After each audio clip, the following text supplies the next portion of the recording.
St. Monica's Church was put together by many of the very early settlers in this area, long before the country was ever surveyed.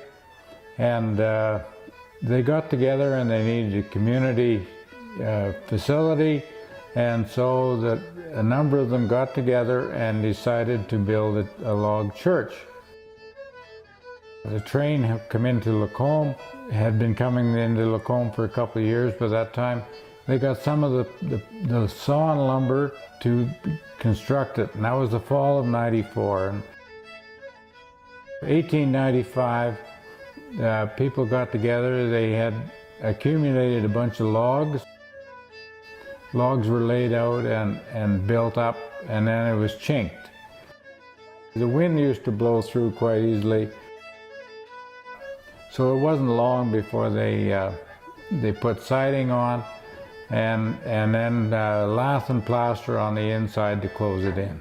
This building is about 24 by 40, so it's had a lot of modifications over the years.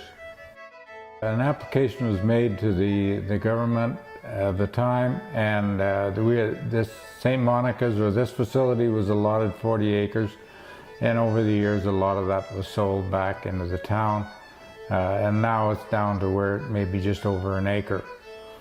It was built by people of the community, and there weren't very many people in this community at that time, as a place to have meetings for community functions. And it was, for a couple of years, it had absolutely no affiliations, but about 2 years after the development, it became known as St. Monica's as an Anglican establishment.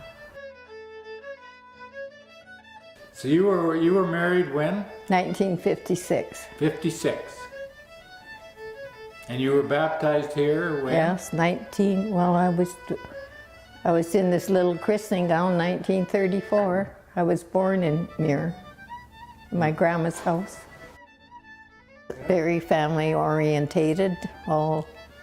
We all went to Sunday school. I actually taught Sunday school here. And like I said, my grandpa was a lay reader. We had very good ministers. And we had Reverend Austin. He was great also. I asked him to come and marry us, but he would move to Rocky Mountain House, and I got married in the winter and he wouldn't come. And my children were all baptized here in this little church. Oh, that, right. We did Christmas pageants. Kathy was the Virgin Mary one time. And my little son, he went running up there. And everybody, because everybody knew everybody, they just laughed and said, let him stay there. So he stayed up by the manger. Yeah. And one time my son was playing, like we just lived down the block. He was playing outside with his trucks, and I think he had his diapers on. He heard the bell ring, so he came. Somebody had to bring him back. Came to church. Yeah. There was a great church ladies WA, Women's Auxiliary to the church, and it was kind of when the war was on. We used to feed the soldiers when they went by on the train. They would stop here at the hall downtown and have lunch. And when I used to be able to remember them quilting big quilts. They would have sales. We had a lot of turkey suppers from the church, and they were always good. Yeah. Well, when Timmy was here, we did Bible study, and he was great we used to bake. Well, he was Japanese. We'd make Japanese suppers and stuff like that when he was here. Oh, I'll tell you what I used to do. You know that iron fence out there? There used to be a path down there, and I always walked along the path banging on that fence. I can't, it just looks the same. They've done such a beautiful job. There's a graveyard here.